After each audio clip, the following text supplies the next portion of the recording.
Tony D and Little Joan with a screenwriter's rant on The Retreat, a horror movie with a lesbian couple as the leads and fighting a bunch of psychopaths. Smash like and subscribe. Thank you for smash liking and subscribing. Check out my books. Links in the description. Comedy Horror in South Jersey. It's what? It's the Pineys. Books 1 through 9. And they're available at Amazon.com. If you have Kindle Unlimited, it's totally free. Now, I'm not big on these kinds of horror movies because I don't know, they're just very tiresome to me. But the basic premise is it's a retreat.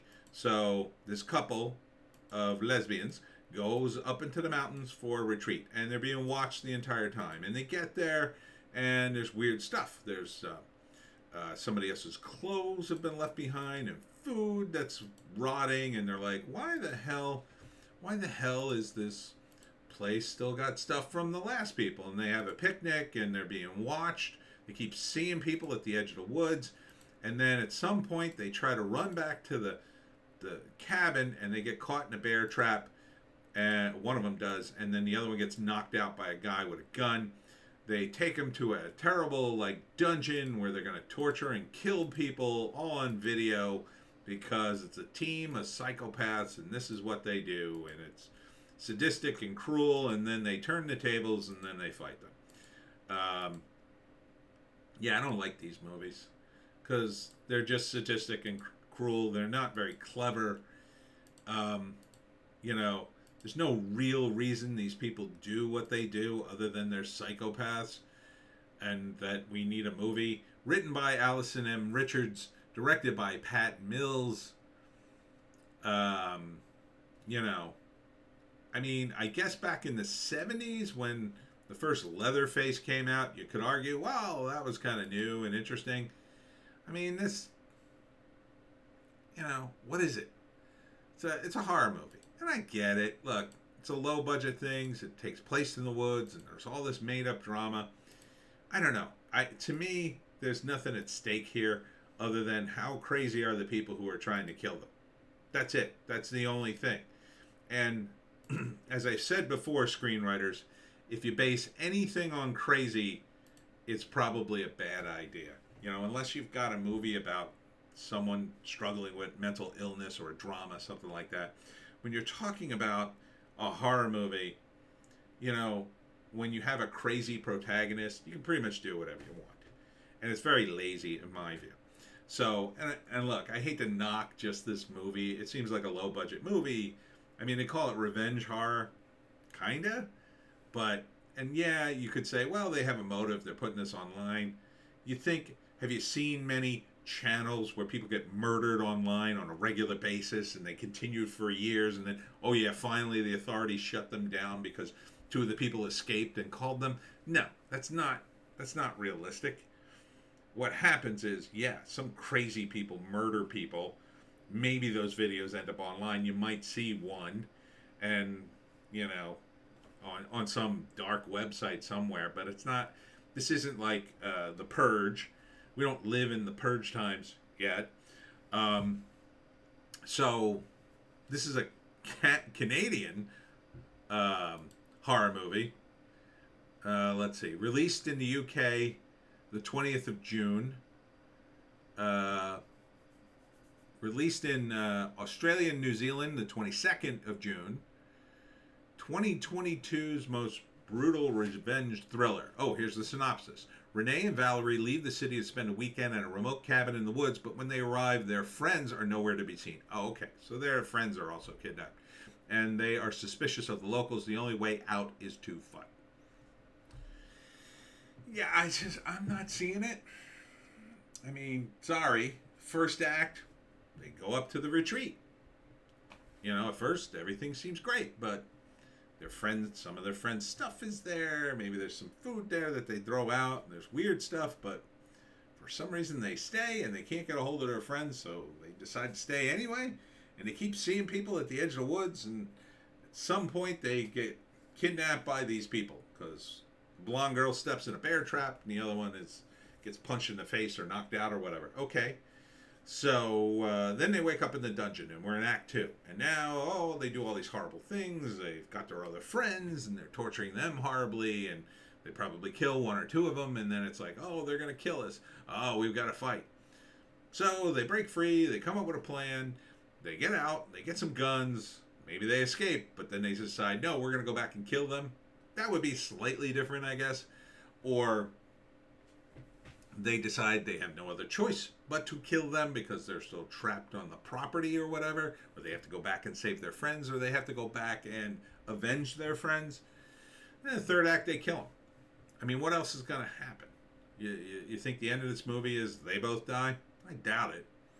I mean, that would be a little different.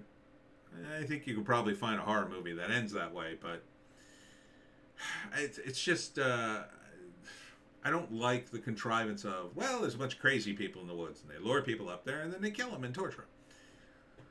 You know, it's tiresome. It's just tiresome. You can argue, well, they have a reason, they have this online thing. Yeah, maybe. It's not a super strong reason, is it? You know, at least if you do the thing where they go up in the woods and they run into some criminals and they've hidden their stash in the cabin, or they plan to use the cabin as a hideout and they just happen to be there, and now they're held hostage because they can't let them go, and it's just a matter of time before they decide to kill everybody because they're not going to let them go. Like something like that. At least you've got real stakes there, to me. At least criminals, they make those kinds of calculations, and then there's a little more flexibility there, because maybe one of the criminals, he's not that bad of a guy, right? When you're dealing with psychopaths who are like, oh, they're so crazy. Well, if they're so crazy, how do they lure people into the woods? They're that crazy. How do they get all this money to build this website and do all these things? They're crazy. So, yes, there are some psychopaths and sociopaths who can do that, but that's not their real goal. Their real goal is, well, I mean, depending on how bad they are, their real goal might be their own hedonistic bloodlust. You don't necessarily need to broadcast that. And if their thing is all about broadcasting, well, you don't necessarily need to kill people. And, you know, there's all sorts of variations in there that don't really jibe together.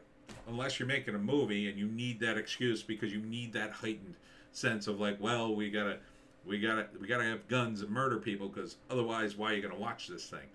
I would prefer something more subtle.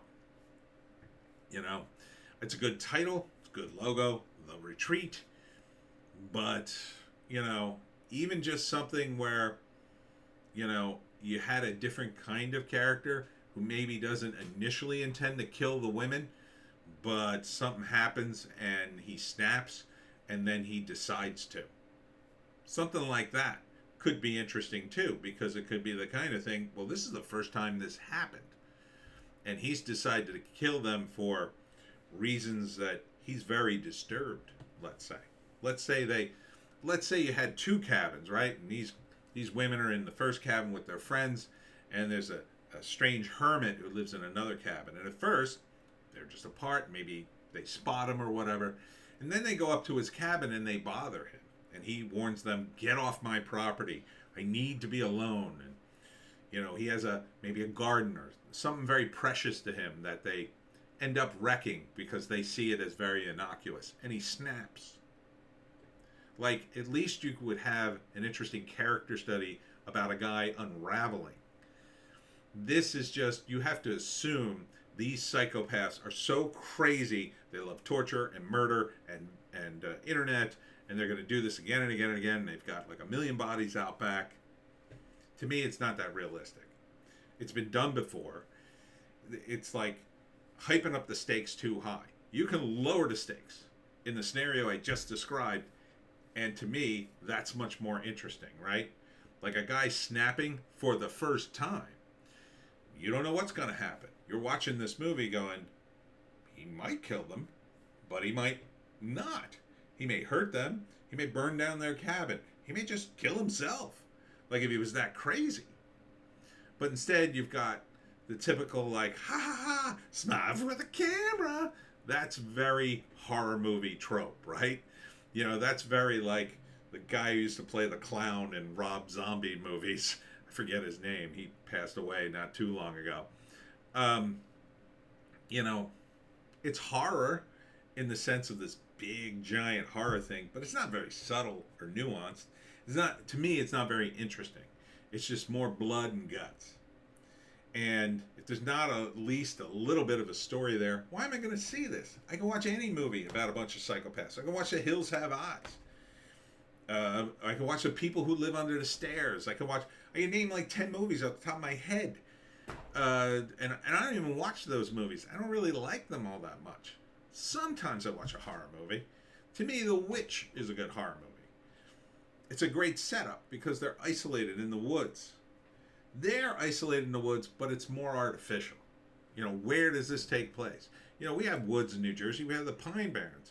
But if you walk in a straight direction for more than 20 minutes, you're going to hit a road or a river or something.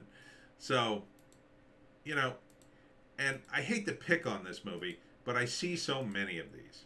I see so many of these trailers. Look, horror translates well. I mean, you could argue that the lesbian couple, it's a bit of a twist. True. But that's not really enough. Who cares? It could have been a straight couple. It could be two guys. I don't care. It's kind of the same story, except the two lesbian leads. Okay. If anything, you're probably alienating some horror fans who are a little more based, who go, oh, great, a woke horror movie. I don't know if it's woke. It doesn't appear to be woke. It just appears that these two characters are lesbians, which would be the way to do it. Like, not make a huge deal about their sexuality preference and just make a straight-up horror movie where these two just happen to be a lesbian couple. But who knows? Who knows? At this point, like with all the movies that are coming out, do I need to see this? No way. I wouldn't seek it out. I'm going to make this video, and I'm going to forget about it the instant I upload the video and get like my few hits on it. So to do something different, you got to do something really different. You're going to change the sexuality of two of the leads? Well, it's a little different. That's like a notch of difference. Give me something else. Give me something else. That's all I can say. Sorry, I hate to come down on the filmmakers. I'm not picking on you. Let me say something positive about it. The production values look okay. I do like the leads. I think the actors are good. Again, there is some difference there. For me, I'm just sick of these horror movies. They all sort of roll out the same to me. Anyhow, that's it for me, Tony D and Little Joan. Check us out on Odysee, Bitchute, and Rumble for our more base takes. I did do the live stream today, but I only got about halfway through it, and I had to deal with something that was important. So the first half of the news blast is on the live stream, and then the second half is on Odysee, Bitchute, and Rumble. So that's one way to get you to watch the live stream. Anyhow, that's it. Joan and I will see you tomorrow.